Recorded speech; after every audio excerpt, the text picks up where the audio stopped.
Do you know the difference between Will Smith and other actors? I make this look good. And that's why Smith has been able to essentially pick his roles his entire career, turning down a Fresh Prince's ransom of parts along the way. So was that like a pep talk?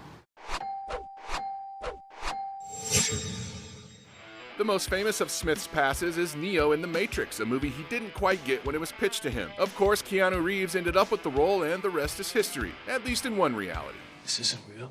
Smith was also offered Superman Returns, but was coming off of playing Jim West in Wild Wild West and said, quote, "You can't be messing up white people's heroes in Hollywood." So newcomer Brandon Routh donned the cape. Don't ever let somebody tell you you can't do something. Quentin Tarantino wanted Smith for the title character in Django Unchained, but the actor turned it down due to creative differences. Smith was also offered the lead in Phone Booth, a script he loved, but felt the villain's story wasn't clear, so he passed, clearing the way for Colin Farrell. Why did you call me?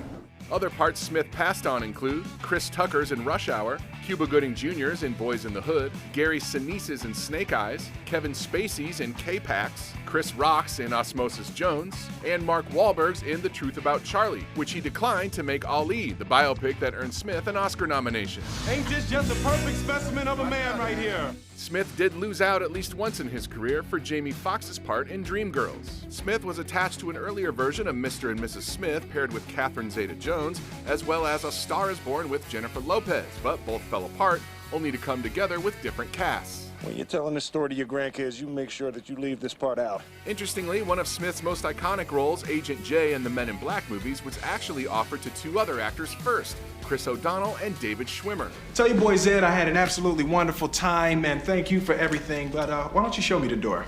Smith recently played Genie in Disney's billion-dollar grossing Aladdin. Comedian Gabriel Iglesias was also considered for the role, but director Guy Ritchie felt Smith was the perfect actor to be as good as Robin Williams in the original, but make it his own. Excuse me, boy, where's your boss? Smith, one of the biggest movie stars of the past 2 decades, is coming off of chasing himself in Gemini Man, and next hits the big screen in the return of the Bad Boys franchise, Bad Boys for Life. Hey, don't hate the player, hate the game.